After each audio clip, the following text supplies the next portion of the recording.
নমস্কার বন্ধুরা, আমি শুভজিৎ। আজ তোমাদের জন্য থাকছে বিখ্যাত সাহিত্যিক তারাশঙ্কর বন্দ্যোপাধ্যায়ের লেখা একটি ডাকাতের গল্প।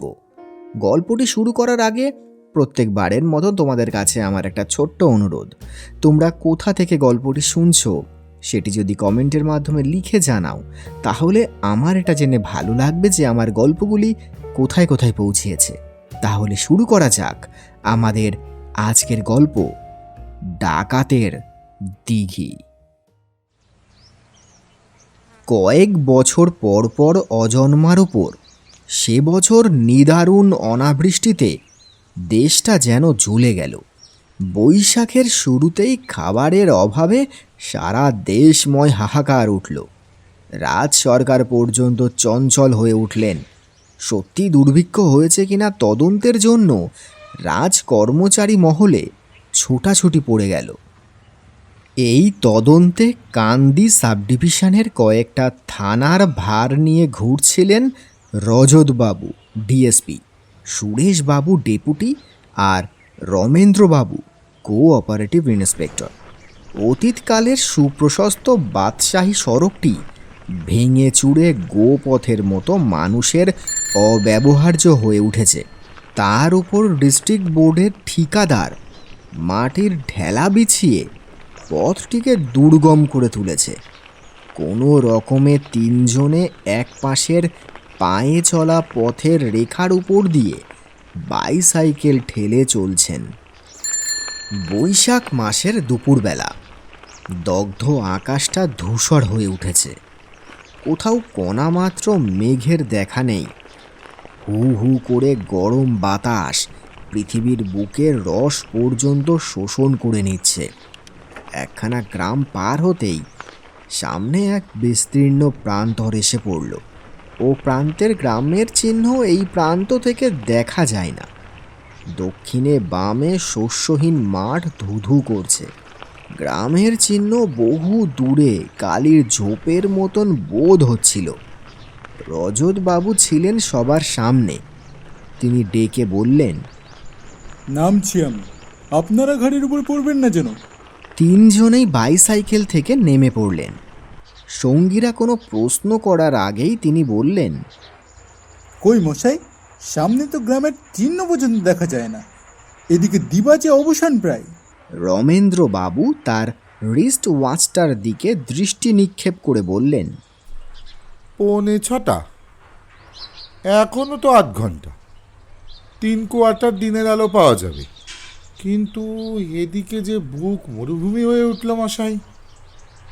আমার ওয়াটার ব্যাগ তো এক বিন্দু জল নেই। আপনাদের অবস্থা কি? আমারও তাই। সুরেশবাবু, আপনার অবস্থা কি? আপনি যে কথাও বলেন না, দৃষ্টিটাও বেশ বাস্তব জগতে আবদ্ধ নাই যেন। ব্যাপার কি বলুন তো? সুরেশবাবু বলে উঠলেন, অতীত যখন তখন ইন্টারেস্টিং নিশ্চয়ই, চাই কি রোমান্টিকও হতে পারে। তৃষ্ণা নিবারণের জন্য আর ভাবতে হবে না। ওরে পড়ুন গাড়িতে। গাড়িতে চলতে চলতে আপনি গল্প শুরু করুন, আমরা শুনে যাই। কিন্তু এই 4-5 মাইল পথ কভার করার মতো গল্পের খোরাক হওয়া চাই মশাই। সুরেশবাবু নিজের জলাধারটি খুলে আগিয়ে দিয়ে বললেন, আমার জল এখনও আছে, জল পান করে একটু সুস্থ হন আগে। জল পান শেষ করে সুরেশবাবুকে সর্বাগ্রে স্থান দিয়ে রজতবাবু বললেন, আপনি যে কথক, আপনাকে আগে যেতে হবে। সকলে গাড়িতে চড়ে বসলেন। সুরেশবাবু বললেন, আমাদের জলের চিন্তার কথা শুনেই কথাটা আমার মনে পড়ল। পিছন থেকে রমেন্দ্রবাবু হাঁকলেন, দাঁড়ান। বাহ, আমাকে বাদ দিয়ে গল্প চলবে কীরকম? বেশ, এইবার কি বলছিলেন বলুন। একটু উচ্চ স্বরে বলবেন কিন্তু। যে রাস্তাটায় চলেছি আমরা, এ রাস্তাটার নাম জানেন? অতীতের বিখ্যাত বাদশাহী সড়ক। এ রাস্তার কোনো পথিক কোনো দিন জলের জন্য চিন্তা করেনি। ক্রৌশ অন্তর দিঘি আর ডাক অন্তর মসজিদ এ পথের এক প্রান্ত থেকে অপর প্রান্ত পর্যন্ত নির্মিত হয়েছিল। দিঘিগুলি এখনও আছে। ডাক অন্তর মসজিদটা কি ব্যাপার? এক মসজিদের আজানের শব্দ যত দূর পর্যন্ত যাবে তত দূর বাদ দিয়ে আর একটি মসজিদ তৈরি হয়েছিল।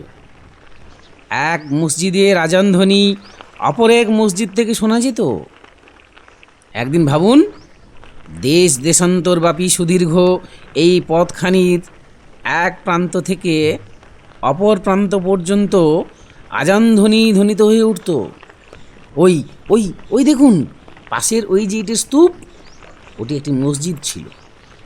আর প্রতি ক্রোশে একটি দিঘি আছে।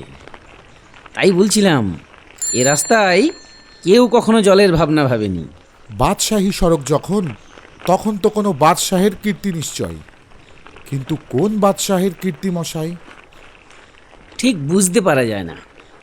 ঐতিহাসিকেরা হয়তো বলতে পারেন। তবে এই বিষয়ে সুন্দর একটি কিংবদন্তি এ দেশে প্রচলিত আছে। শোনা যায় নাকি কোনো বাদশাহ বা নবাব দিগ্বিজয়ে গিয়ে ফেরবার মুখে এক সিদ্ধ ফকিরের দর্শন পান। সেই ফকির তার অদৃষ্ট গণনা করে বলেন, রাজধানী পৌঁছেই তুমি মারা যাবে। বাদশাহ ফকিরকে ধরলেন, এর প্রতিকার করে দিতে হবে। ফকির হেসে বললেন, প্রতিকার? মৃত্যুর গতি রোধ করা কি আমার ক্ষমতা? বাদশাহও ছাড়েন না। তখন ফকির বললেন, তুমি এক কাজ করো, তুমি এখন থেকে এক রাজপথ তৈরি করতে করতে যাও। তারপর মশাই, তারপর? তারপর বুঝুন না কি হলো তাহলে। আজকাল গল্প সাজেস্টিভ হয় ভালো। বাদশাহ রাজধানী পৌঁছে মারা গেলেন, কিন্তু কতদিন বাঁচলেন অনুমান করুন। এই পথ, এইসব দিঘি, এতগুলি মসজিদ তৈরি করতে যতদিন লাগে ততদিন তিনি বেঁচে ছিলেন। বাদশাহটা একটা ইডিয়েট ছিলেন বলতে হবে। তিনি তো পথটা শেষ না করলেও পারতেন, আজও বেঁচে থাকতে পারতেন। রমেন্দ্রবাবু সাইকেল থেকে নামবার উদ্যোগ করে বললেন, দাঁড়ান মশাই, এ পথের ধুলো আমি খানিকটা নিয়ে যাব, আর মসজিদের একখানি ইট। আর কথা শুনে তারপর? পথ তো ফুরিয়ে যায়নি আপনার। সেটা আবার কি? এ দেশে একটা প্রবচন আছে, সেটার সঙ্গে আপনার পরিচয় থাকা সম্ভব। পুলিশ রিপোর্টে সেটা আছে। চুলোই যাক মশাই, পুলিশের রিপোর্ট। কথাটা বলুন তো আপনি। তাড়া দেবেন না মশাই, গল্পের রস নষ্ট হবে। কথাটা হচ্ছে, আখড়াইয়ের দিঘির মাটি, বাহাদুরপুরের লাঠি আর কুলির ঘাঁটি, এই তিনের যোগাযোগে এখানে শত শত নরহত্যা হয়ে গেছে। রাত্রে এ পথে পথিক চলত না ভয়ে। বাহাদুরপুরে বিখ্যাত লাঠিয়ালের বাস। কুলির ঘাঁটিতে তারা রাত্রে এই পথের উপর নরহত্যা করত, আর সেই সব মৃতদেহ গোপনে সমাহিত করত আখড়াইয়ের দিঘির গর্ভে। ও তাই নাকি? এই সেই জায়গা? তার কাছাকাছি এসেছি আমরা। এখনো পুজোর আগে এখানে চৌকিদার রাখার ব্যবস্থা আছে? আর তার দরকার নেই বোধহয়, এখন এরা শাসন মেনে নিয়েছে। রমেন্দ্রবাবুর সাইকেলটা একটা গর্তে পড়ে লাফিয়ে উঠে পড়ে গেল। রমেন্দ্রবাবু লাফ দিয়ে কোনো রকমে আত্মরক্ষা করলেন। সকলেই গাড়ি থেকে নেমে এগিয়ে আসলেন। গাড়িখানা তুলে রমেন্দ্রবাবু বললেন, যন্ত্র বিকল, এখন ইনি ঘাড়ে চেপে যাবার মতলব করছেন। একখানা চাকা ধাক্কায় বেঁকে তাল খেয়ে গেছে, আমাদের হাতের মেরামতের বাইরে। সন্ধ্যার অন্ধকার ঘনিয়ে আসছিল। রজতবাবু অস্পষ্ট সম্মুখের দিকে তাকিয়ে বললেন, এই যে মহা বিপদ হলো সুরেশবাবু, কি করা যায়? পথপার্শ্বে বিশ্রাম, মালপত্র নিয়ে পেছনের গোযান না এলে আর তো উপায় দেখছি না। নিজেদের বিপদের কথা ভেবে রমেন্দ্রবাবু একটু অপ্রস্তুত হয়ে পড়েছিলেন। তিনি এখনও সাইকেলটা নিয়ে মেরামতের চেষ্টা করছেন। রজতবাবু বললেন, ঘাড়ে তুলুন মশাই বাহনকে, একটা বিশ্রামের উপযুক্ত জায়গা নেওয়া যাক। বাইসাইকেলে ঝুলানো ব্যাগ থেকে টর্চটা বার করে সুরেশবাবু সেটার চাবি টিপলেন। তীব্র আলোয় সামনের প্রান্তর আলোকিত হয়ে উঠল। অদূরে একটা মাটির স্তূপ দেখিয়ে সুরেশবাবু বললেন, এই যে সম্মুখেই বোধ হয় আখাড়াইয়ের দিঘি, চলুন ওরই বাধাঘাটে বসা যাবে। হ্যাঁ, অতীত যুগের কত শত হতভাগ্য প্রতীকের প্রেতাত্মার সঙ্গে সুখ দুঃখের কথাবার্তা অতি উত্তম হবে। এতক্ষণে হেসে রমেন্দ্রবাবু কথা বললেন। আর বাহাদুরপুরের ওই একখানি লাঠির সঙ্গে যদি সাক্ষাৎ হয়, সে উত্তমের পরে অযোগ্য মধ্যম হবে না, কি বলেন? কোমরে বাঁধা পিস্তলটায় হাত দিয়ে রজতবাবু বললেন, তাতে রাজি আছি। প্রকাণ্ড দিঘিটা অন্ধকারের মধ্যে ডুবে আছে। শুধু আকাশের তারার প্রতিবিম্বে জলতলটুকু অনুভব করা যায়। চারপাশে বন্য লতা জালে আচ্ছন্ন বড় বড় গাছগুলিকে বিকট দৈত্যের মতো মনে হচ্ছিল। চারিদিক থমথম করছে। দিঘিটার দীর্ঘ দিকের মধ্যস্থলে সে আমলের প্রকাণ্ড বাঁধা ঘাট। প্রথমেই সুপ্রশস্ত চত্বর, তারই কোল থেকে সিঁড়িটা নেমে গিয়েছে জলগর্ভে। সিঁড়ির দুই পাশে দুইটি রানা। একদিকের রানা ভেঙে পাশেরই একটা সুগভীর খাদের মধ্যে নেমে গিয়েছে। ঘাটের চত্বরটির মধ্যস্থলে তিনজন আশ্রয় নিয়েছিল। এক পাশে সাইকেল তিনটি পড়ে আছে। ছোট একটা শতরঞ্চি রমেন্দ্রবাবুর গাড়ির পিছনে আটকানো ছিল। সেইখানা পেতে রমেন্দ্রবাবু বসেছিলেন। পাশেই সুরেশবাবু আকাশের দিকে চেয়ে শুয়ে আছেন। রজতবাবু শুধু চত্বরটায় ঘুরে ফিরে বেড়াচ্ছেন। সুরেশবাবু বললেন, সাবধানে পায়চারি করবেন রজতবাবু, অন্য মনস্কে খাদের ভেতর গিয়ে পড়বেন না যেন। দেখছেন তো খাদটা? হাতে থাকা টর্চটা জ্বালিয়ে রজতবাবু বললেন। দেখছি। টর্চের আলোর ধারাটা সেই গভীর গর্তে তিনি নিক্ষেপ করলেন। সুগভীর খাদটার গর্ভদেশটা আলোকপাতে যেন হিংস্র হাসি হেসে উঠল। রজতবাবু বললেন, ওহ, এর মধ্যে পড়লে আর নিস্তার নেই। ভাঙা ইটের উপর পড়লে হাড় চুরচুর হয়ে যাবে। তিনি এদিকে সরে এসে নিরাপদ দূরত্ব বজায় রাখলেন। আলো নিভবার পর অন্ধকারটা যেন আরো গাঢ় হয়ে উঠল। ওদিকে পশ্চিম প্রান্তে মধ্যে মধ্যে বিদ্যুৎ চমকে উঠছিল। সুরেশবাবু নীরবতা ভঙ্গ করে বললেন, কে কি ভাবছেন বলুন তো? ওদিকে কি যেন একটা ঘুরে বেড়াচ্ছে বলে বোধ হচ্ছে, কি বলুন তো? সঙ্গে সঙ্গে দুইটি টর্চের শিখা দিঘির বুক উজ্জ্বল করে তুলল। রজতবাবু বললেন, কই? ওপারে ঠিক জলের ধারে লম্বা মতো মানুষের মতো কি ঘুরে বেড়াচ্ছিল বলে বোধ হলো। দিঘির গর্ভে কোনো অশান্ত প্রেতাত্মা হয়তো, কিংবা বাহাদুরপুরের লাঠিয়াল কেউ। সে হলে তো মন্দ হয় না, একটা অ্যাডভেঞ্চার হয়, সময় কাটে। কিন্তু তার চেয়েও ভয়ঙ্কর কিছু হলে যে বিপদ, যাদের সাথে কথা বলা যায় না মশাই। সাপ বা জানোয়ার, ওটা কি? সঙ্গে সঙ্গে তার বাঁ হাতের টর্চটা জ্বলে উঠল। ডান হাত তখন পিস্তলের গোড়ায়। সচকিত আলোয় দেখা গেল সেটা একগাছা দড়ি। সুরেশবাবু বললেন, গুড লাক। রজ্জুতে সর্পভ্রমে লজ্জা আছে, বিপদ নেই। কিন্তু সর্পে রজ্জুভ্রম, এটা প্রাণান্তকর। সবাই হাসলেন, কিন্তু সে হাসি মৃদু মন্থর। আনন্দ যেন জমাট বাঁধছিল না। আবার সকলেই নীরব। হঠাৎ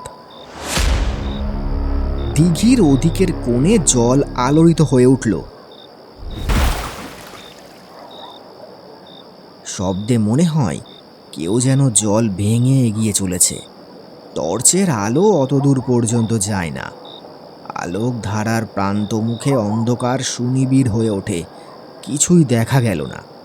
রমেন্দ্রবাবু বললেন, এখনো বলবেন আবার ভ্রম? সুরেশবাবু কথার উত্তর দিলেন না। তিনি এক মনে শব্দটা লক্ষ্য করছিলেন। শব্দটা নীরব হয়ে গেল। সুরেশবাবু আরও কিছুক্ষণ পর বললেন, ভ্রমই বোধ হয়, জলচর কোনো জীবজন্তু হবে। গরম বাতাসের প্রবাহটা ধীরে ধীরে বন্ধ হয়ে চারিদিকে একটা অস্বস্তিকর নিস্তব্ধতা ঘনিয়ে উঠেছে। সুরেশবাবু আবার নিস্তব্ধতা ভঙ্গ করে বলে উঠলেন, না, শুধু রমেন্দ্রবাবুকে দোষ দেবো কেন?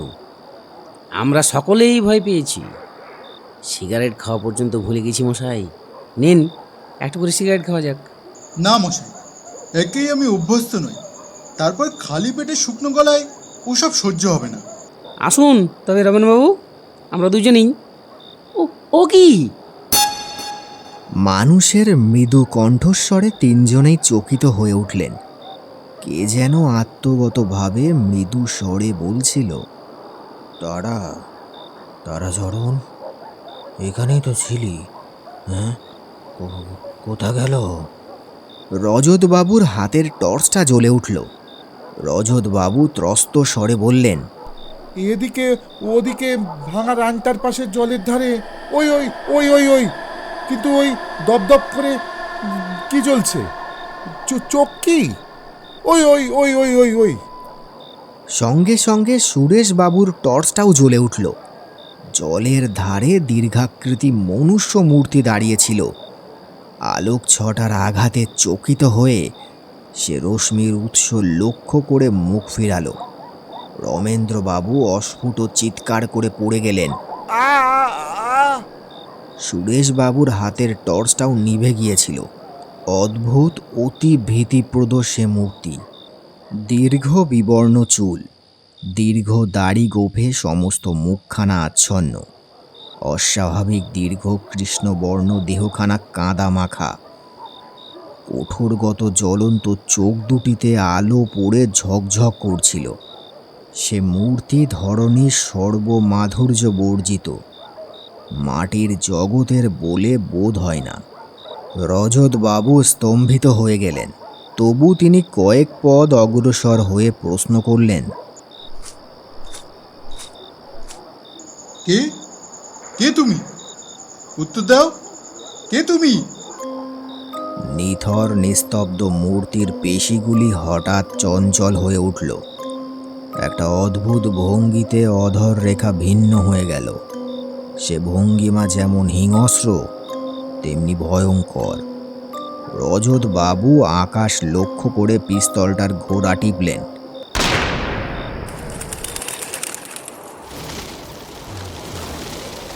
সুগভীর গর্জনে নিবিড় অন্ধকার চমকিয়ে উঠল। আশেপাশের গাছে আশ্রয় নেওয়া পাখির দল কলরব করে উঠল। সঙ্গে সঙ্গে অদ্ভুত আর একটা গর্জনে চারিদিক কেঁপে উঠল। একটা বিকট হিংস্র গর্জন করে সেই মূর্তি লাফ দিয়ে ছুটে আসলো।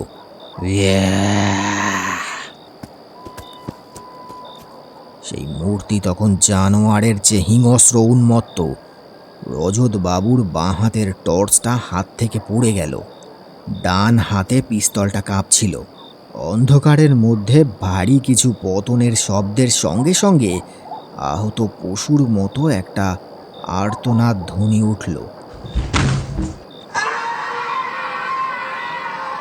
রজতবাবু বললেন, সুরেশবাবু, শিগগিরই টর্চ জ্বালুন, আমারটা কোথায় পড়ে গেল? সুরেশবাবুর হাতের আলোটা জ্বলে উঠল। রজতবাবু বললেন, এখানে আসুন, খাদের মধ্যে।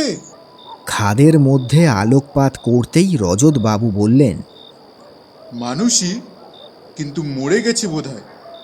ঘাড় নিচু করে পড়েছে, ঘাড় ভেঙে গেছে।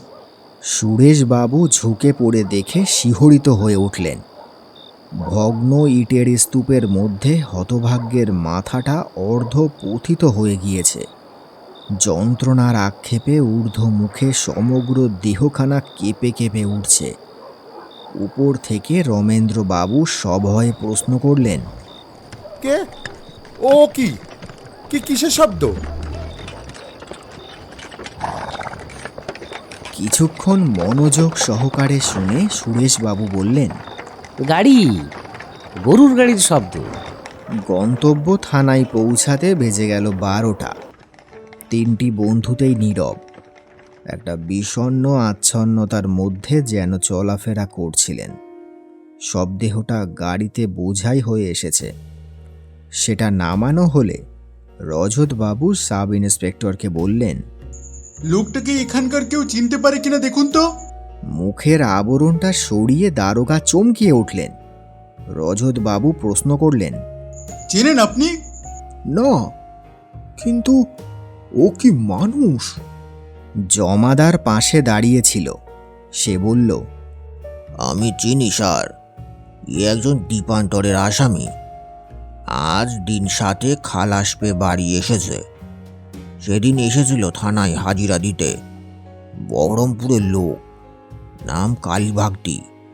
বেশ, তাহলে একটা রিপোর্ট লিখুন। কোমরে ওর গামছায় বাঁধা কি একটা ছিল, দেখো তো ওগুলো কি। অনুসন্ধানে বার হলো একখানা কাপড়, ছোট ঘটি একটা, কয়খানি কাগজ। কাগজগুলি একটা মকদ্দমার নথি ও রায়। নথিগুলিতে বহরমপুর জেলের ছাপ মারা, জেল গেটে জমা ছিল।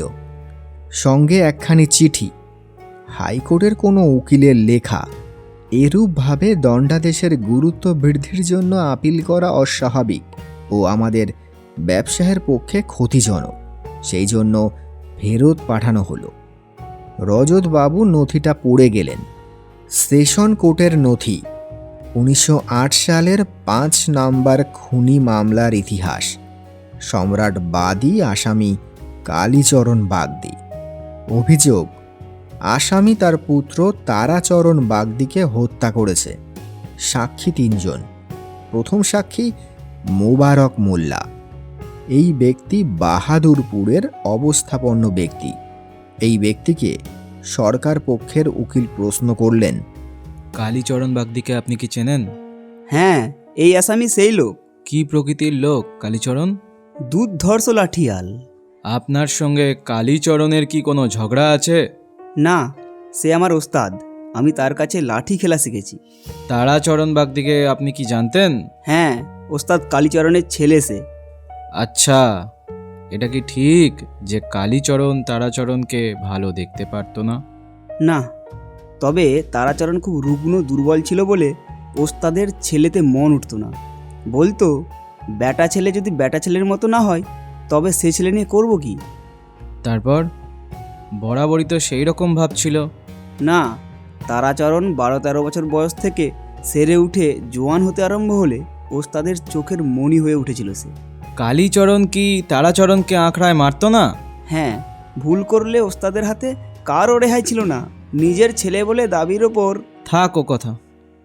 আচ্ছা, আপনি কি জানেন কুলির ঘাঁটিতে রাত্রে পথিক খুন হয়? জানি, শুনেছি বহুকাল থেকে। বোধহয় 100 বছর ধরে এ কাণ্ড ঘটে আসছে। কারা এসব করে জানেন? না, শোনেননি? বহুজনের নাম শুনেছি। আপনাদের গ্রামের বাগদিদের নাম, এই কালীচরণ, তার পূর্বপুরুষ, এদের নাম শুনেছেন কি? শুনেছি। সরকার পক্ষের উকিল সাক্ষীকে আর জেরা করতে ইচ্ছে করেন না। দ্বিতীয় সাক্ষী এলোকেশী বাগদিনী, মৃত তারাচরণ বাগদির স্ত্রী, বয়স 18 বছর। এই যে আসামি কালীচরণকে দেখতে পাচ্ছ, ইনি কি তোমার শ্বশুর? হ্যাঁ। আচ্ছা বাপু, তোমার স্বামীর সঙ্গে তোমার কি ঝগড়া ছিল? না, কখনো ঝগড়া হতো না? ঝগড়া হতো বই কি। কতদিন টাকা পয়সা নিয়ে ঝগড়া হতো, কিন্তু তাকে ঝগড়া বলে না। কিসের টাকা পয়সা নিয়ে ঝগড়া? খুনের, ডাকাতির। আমার শ্বশুর, আমার স্বামী মানুষ মারত, ডাকাতিও করত। তা কেমন করে জানলে তুমি? বাড়িতে শাশুড়ির কাছে শুনেছি, আমার স্বামীর কাছেও শুনেছি। এদের বাপ বেটার কথাবার্তায় বুঝেছি। আর কতদিন রক্তমাখা টাকা গয়না জলে ধুয়ে পরিষ্কার করেছি। তোমার স্বামী তারাচরণকে কে খুন করেছে তুমি কি জানো? জানি, আমার শ্বশুর খুন করেছে। আমি নিজের চোখে দেখেছি। বিচারক প্রশ্ন করেন, তুমি নিজে চোখে খুন করা দেখেছ? হ্যাঁ হুজুর, সমস্ত দেখেছি। কি দেখেছ তুমি? আগাগোড়া বলো দেখি। হুজুর, শ্রাবণ মাসের প্রথমেই আমি বাপের বাড়ি গিয়েছিলাম। শ্রাবণের 27-এ আমার ছোট বোনের বিয়ে ছিল। আমার স্বামী 25 তারিখে সেই বিয়ের নেমন্তন্নে এখানে আমার বাপের বাড়িতে আসে। আরও অনেক কুটুম্ব স্বজন এসেছিল। জাতি বাগ দিয়ে আমরা হুজুর, সকলেই আমাদের লাঠিয়াল। আর ছোট জাতের আমোদ আহ্লাদে হুজুর মদই হলো প্রধান জিনিস। বড় বড় জোয়ান সব দিবারাত্র মদ খেয়েছে আর ঘাটি খেলা খেলেছে। ঘাঁটি খেলাটা আবার কি? হুজুর, ডাকাতি করতে গিয়ে যেমন লাঠি খেলে, গেরস্তের ঘর সরাও করে বাইরের লোকরে আটকে রাখে, সেই খেলার নাম ঘাটি খেলা। সেই খেলা খেলতে গিয়ে আমার স্বামীর সঙ্গে আমার দাদার ঝগড়া হয়। তিনবার আমার দাদার ঘাটি ভেঙে দিয়ে বলেছিল, এ ছেলে খেলা ভালো লাগে না বাপু। মনের রাগে দাদা রাতে খাবার সময় আমার স্বামীর কুল তুলে খোঁটা দিয়ে অপমান করে। আমার ননদ নিজ জাতের সঙ্গে বেরিয়ে গেছিল, সেই নিয়ে কুলের খোঁটা। স্বামী আমার তখনই উঠে পড়ে সেখান থেকে চলে আসে। আমার সঙ্গে দেখা করেনি হুজুর, তাহলে তাকে আমি সেই অন্ধকার বাদল রাতে বেরুতে দিতাম না। আমি যখন খবর পেলাম তখন সে বেরিয়ে চলে গেছে। আমি আর থাকতে পারলাম না, থাকতে ইচ্ছাই হলো না। যে মরদ স্বামীর জন্য আমার সমবয়সীরা আমাকে হিংসা করত, তার অপমান সহ্য হলো না। আর আমাকে সে যেমন ভালোবাসতো। সাক্ষী এই সময় কেঁদে ফেলে।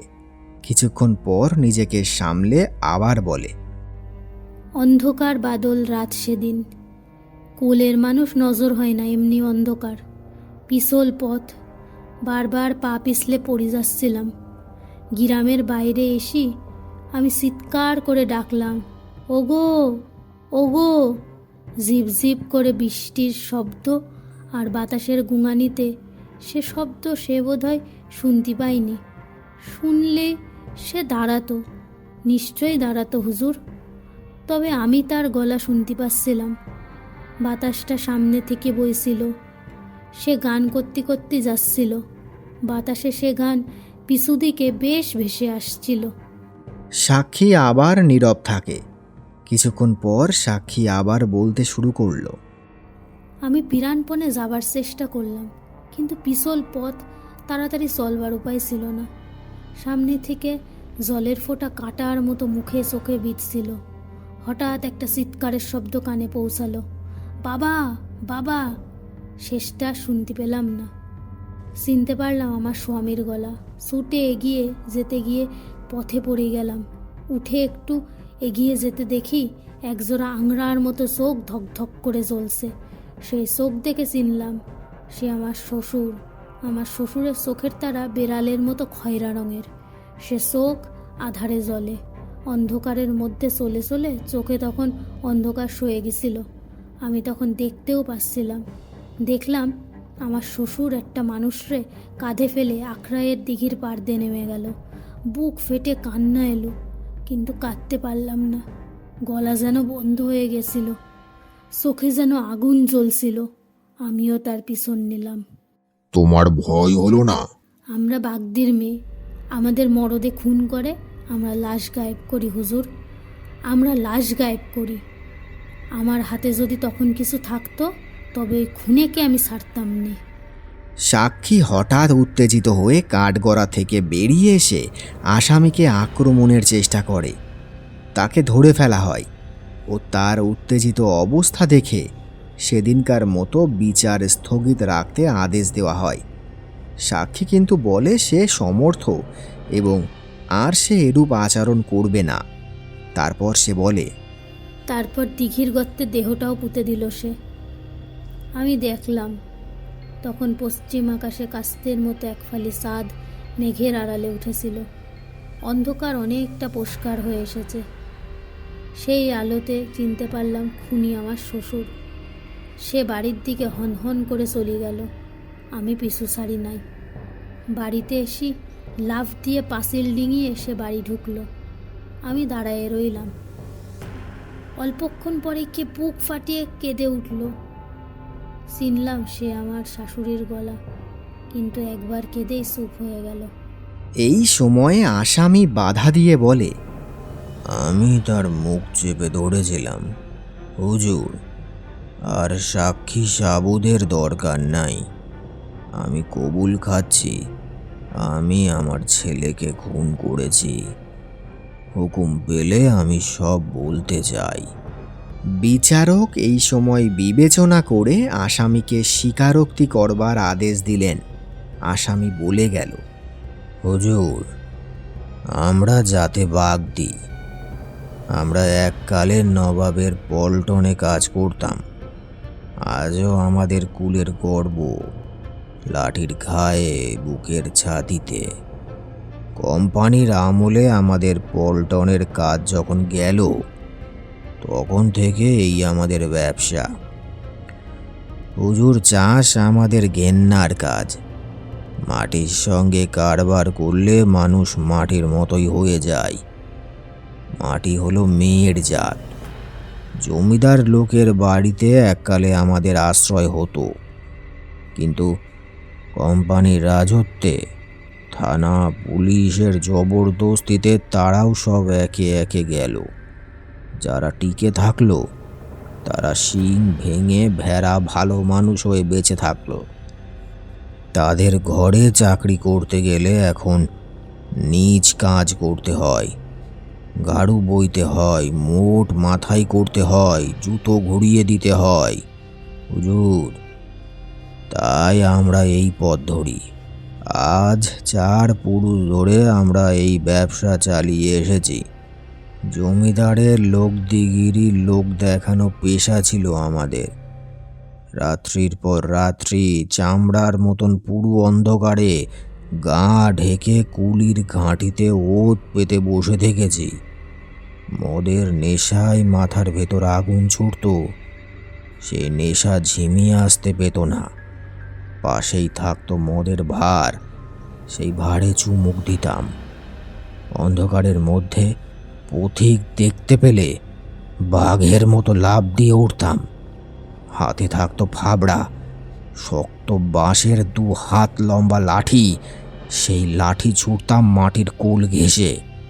সাপের মতো গোঙাতে গোঙাতে সে লাঠি ছুটে গিয়ে পথিকের পায়ে লাগলে আর তার নিস্তার ছিল না, তাকে পড়তেই হতো। তারপর একখানা বড় লাঠি তার ঘাড়ের উপর দিয়ে চেপে দাঁড়াতাম, আর আর পা দুটো ধরে দেহটা উল্টালে ব্যাস ব্যাস ঘাড়টা ভেঙে যেত। এই সময় জুরি অজ্ঞান হয়ে পড়ায় আদালত সেদিনকার মতো বিচার বন্ধ রাখতে আদেশ দিলেন। কত যে মানুষ খুন করেছি তার হিসাব নেই। সে সময়ে কোনো কথা কানে আসে না হুজুর। তাদের কাতরানি যদি সব কানে আসতো, মনে থাকতো হুজুর, তাহলে সত্যি পাথর হয়ে যেতাম। মনে পড়ে শুধু 2 দিনের কথা। যেদিন আমার বাপের কাছে আমি হাতে খড়ি দিই, আর আমি আমার ছেলে তারাচরণের যেদিন হাতে খড়ি দিই। এই 2 দিনের কথা মনে আছে। সরল বাঁশের কোড়ার মতো দীঘল কাঁচা জোয়ান তখন তারাচরণ। অন্ধকার রাত্রে শিকারের গলায় দাঁড়িয়ে বললাম, দে, পা দুটো ধরে দেহটা ঘুরিয়ে দে। সে থরথর করে কেঁপে ফুঁপিয়ে উঠল। আমি শিকার শেষ করলাম, কিন্তু মনটা কেমন হিম হয়ে গেল। মনে পড়ে গেল, প্রথম দিন আমিও এমনি করে কেঁপেছিলাম। তারপর হুজুর, অভ্যেসে সব হয়। ক্রমে ক্রমে সে আমার মতন হয়ে উঠল গুলিবাগ। পালকের মতো পাতলা গা, পাথরের মতো শক্ত ছাতি। শিকার পথের উপর পড়লে আমি যেতে না যেতে সে গিয়ে কাজ শেষ করে রাখত। ঘটনার দিন হুজুর। আসামি নীরব ছিল। সে পানীয় জল প্রার্থনা করল। জল পান করে সে বলল, সেদিনের ভুল তারাচরণের, আমার ভুল নয়।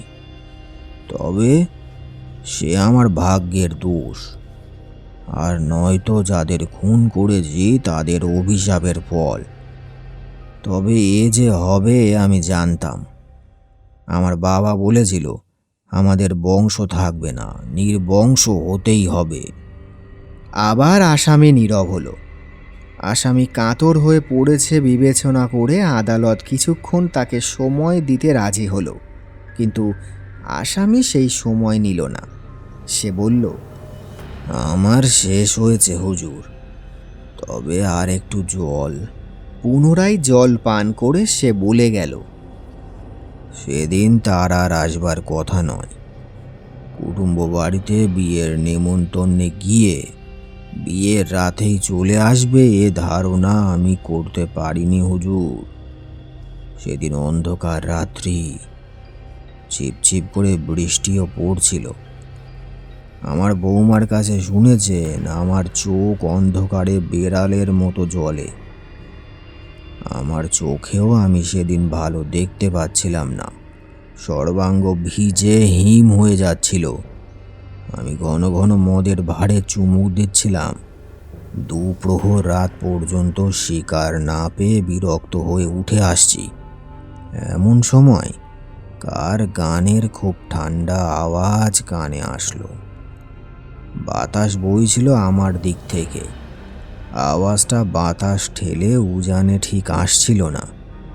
সেদিন হাতে পয়সা কড়ি কিছু ছিল না। মানুষের সাড়া পেয়ে মদের ভাঁড়ে চুমুক দিয়ে অভ্যাস মতো লাফিয়ে উঠে দাঁড়ালাম। অন্ধকারে চলন্ত মানুষ নড়ছিল। মারলাম ফাবড়া, লাশ পড়ল। চিৎকার করে সে কি বললে কানে এলো না। ছুটে গিয়ে গলায় লাঠি দিয়ে উঠে দাঁড়াবো, শুনলাম, বাবা বাবা আমি। কথাটা কানে এলো কিন্তু মনে গেল না। তার গলা আমি চিনতে পারলাম না। লাঠির উপর দাঁড়িয়ে বললাম, এ সময়ে বাবা সবাই বলে। আসামি নীরব হলো, কিন্তু মিনিট খানেকের মধ্যেই সে অজ্ঞান হয়ে পড়ে গেল। রায়ে বিচারক দণ্ডাদেশের পূর্বে লিখেছিলেন, যুগ যুগান্তরের সাধনায় মানুষ ঈশ্বরকে উপলব্ধি করে ন্যায় অন্যায়ের নির্দেশ করেছে। তার নামে সৃষ্টি ও সমাজের কল্যাণে অন্যায় ও পাপের বোধ হেতু দণ্ডবিধি সৃষ্টি হয়েছে। ঈশ্বরের প্রতিভূ স্বরূপ বিচারক সেই বিধি অনুসারে অন্যায়ের শাস্তি বিধান করে থাকেন। এই ব্যক্তির যে অপরাধ, বর্তমান রাষ্ট্রতন্ত্রের দণ্ডবিধিতে তার যোগ্য শাস্তি নেই। এক্ষেত্রে চরম দণ্ডবিধি। আমার স্থির বিশ্বাস, সেই জন্যেই সমগ্র বিশ্বের অদৃশ্য পরিচালক তার দণ্ডবিধান স্বয়ং করেছে। চরম দণ্ড এক্ষেত্রে সে গুরুদণ্ডকে লঘু করে দেবে। ঈশ্বরের নামে বিচারকের আসনে বসে তার অমোঘ বিধানকে লঙ্ঘন করতে পারলাম না। যাবজ্জীবন দ্বীপান্তর বাস ইহার শাস্তি বিহিত হল। তিনজনেই নির্বাক হয়ে বসে রইলেন। মনের বিচিত্র চিন্তাধারার পরিচয় বোধহয় প্রকাশ করবার শক্তি তাদের কারো ছিল না। অকস্মাৎ রমেন্দ্রবাবু বললেন, একটা কথা বলবো সুরেশবাবু। বলুন। পুলিশ এক্সিকিউটিভ আপনারা দুজনেই তো এখানে রয়েছেন। দেহটা আর মর্গে পাঠাবেন না। ওই আখড়াইয়ের দিঘির গর্তে ওকে শুয়ে থাকতে দিন। নমস্কার বন্ধুরা, আমি শুভজিৎ। গল্পটা তোমাদের কেমন লাগলো অবশ্যই জানিও কমেন্টের মাধ্যমে। আর তোমরা কোন গল্প শুনতে চাও বা কোন ঘটনার কথা জানতে চাও সেটিও আমাকে কমেন্টের মাধ্যমে জানাতে পারো। ভিডিওটি যদি ভালো লেগে থাকে তাহলে একটা লাইক করে দিও। আর তোমরা যারা এখনও সাবস্ক্রাইব করোনি কিন্তু ক্রিয়েটিভ সোলের নিয়মিত দর্শক, তারা প্লিজ চ্যানেলটাকে সাবস্ক্রাইব করে দিয়ে পাশে থেকো। দেখা হবে খুব তাড়াতাড়ি আবার আরও একটা নতুন ভিডিওর সাথে। ভালো থেকো, সুস্থ থেকো এবং ক্রিয়েটিভ সোলের পাশে থেকো। Thank you.